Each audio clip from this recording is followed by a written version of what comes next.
নমস্কার সকলকে। আজকে নিয়ে এসেছি একটা নতুন রেসিপি, খাসির মাংসের পাতলা ঝোল। এর জন্য কড়াইতে সর্ষের তেল দিয়ে তার মধ্যে তেজপাতা, গোটা গরম মশলা এবং সামান্য একটু গোলমরিচ আর শুকনো লঙ্কা ফোড়নে দিয়ে দিলাম।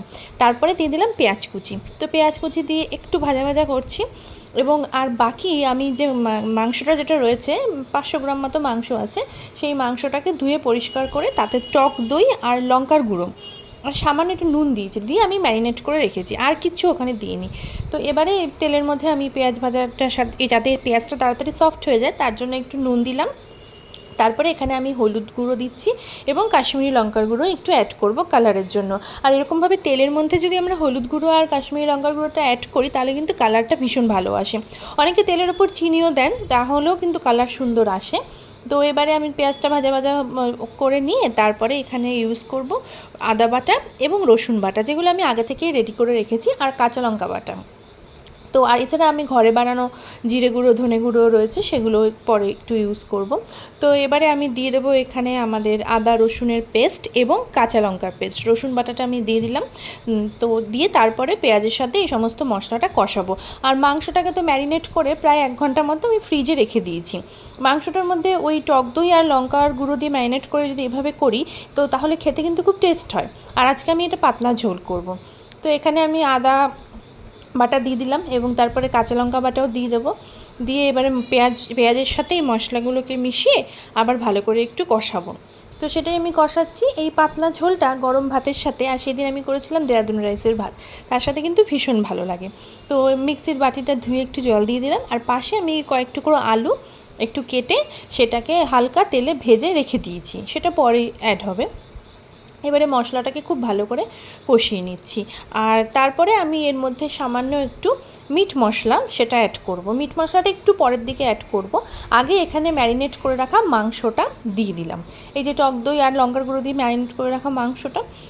এবারে মাংসের সাথে মশলাটাকে খুব ভালো করে কষাতে হবে। আমি এইখানে কিছুক্ষণ কষিয়ে তারপরে আবার ঢাকা দিয়ে দিচ্ছিলাম এবং তারপরে আবার ঢাকনা খুলে আবার কষাচ্ছিলাম। এই ঢাকা দেওয়ার ফলে কি হবে, মাংসর থেকে যে জলটা রিলিজ করবে, তাতে করে কিন্তু মাংসটা আমার কষাতে কষাতেই বেশ কিছুটা সিদ্ধ হয়েছে। যেহেতু খাসির মাংস সেদ্ধ হতে একটু টাইম লাগে, তার জন্য কড়াইতে সম্পূর্ণ কষিয়ে তারপরে প্রেশার কুকারে দিয়ে সিটি দিয়ে নেব। কিন্তু কড়াইতে খুব ভালো করে কষাতে হবে, কারণ মাংস যতটা ভালো করে আমরা মশলার সাথে কষাবো তত ভালো কিন্তু মাংস রান্নার পর তার টেস্টটা হবে। তো এখানে আমি খুব ভালো করে কষিয়ে নিচ্ছি মাংসটাকে মশলার সাথে। প্রথম পর্যায়ে গ্যাসের ফ্লেমটা একটু বাড়িয়ে তারপরে যখন ঢাকা দেবো অবশ্যই ফ্লেম কমিয়ে তারপরে একটু ঢাকা দিয়ে নেব। এখানে আমি আবারও ভালো করে মশলার সাথে মাংসটা খুব ভালো করে কষিয়ে নিচ্ছি। তারপরে আমি এবার একটু ঢাকা দিয়ে দিলাম। 4-5 মিনিট একটু ঢাকা থাকার পর এই যে ঢাকাটা খুলে দেখছি অনেকটা জল বেরিয়েছে, তেলটাও ভেসে উঠেছিল। তারপরে আবার ঢাকনা খুলে বেশ কিছুক্ষণ কষাচ্ছি, একটু নাড়াচাড়া করে নিয়ে তারপরে আবার কিছুক্ষণ পর কিন্তু ঢাকা দিয়ে নেব। আর আলুটা যেহেতু আমি চন্দ্রমুখী আলু ইউজ করছি, তো আমি কেটে সামান্য একটু তেলে ভেজেও নিয়েছি। তো আলুটা আমি একটু পরের দিকে অ্যাড করবো, না হলে কী হবে, আলুটা তাড়াতাড়ি সেদ্ধ হয়ে যাবে, সেক্ষেত্রে মাংসের টেস্টটা আবার একটু অন্যরকম হয়ে যায়। তো এই আলুটা কষানোর শেষের দিকে আলুটা আমি অ্যাড করলাম। এবার আলুর সাথে মাংসটা খুব ভালো করে আমি কষিয়ে নিচ্ছি।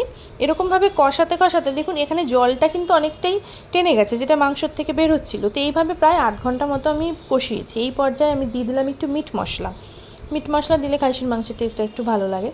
তো আর এছাড়া আমি একটা কাঁচা লঙ্কা চিড়েও দিয়েছি, পরে যখন ঝোল করব আরও 2টো কাঁচা লঙ্কা দেবো।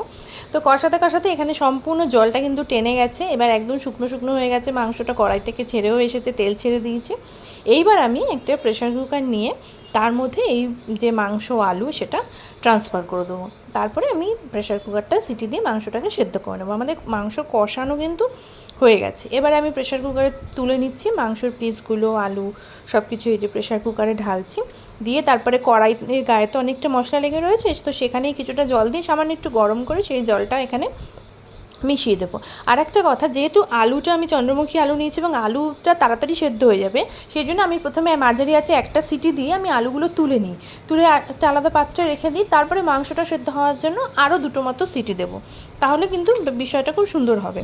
তো এবারে মাংসর সমস্ত সিটি হওয়ার পর মাংস সম্পূর্ণ সেদ্ধ হয়ে গেছে। এবার মাংসটা খুলে দেখে নিচ্ছি, ভীষণ ভালো হয়েছিল খেতে। এই যে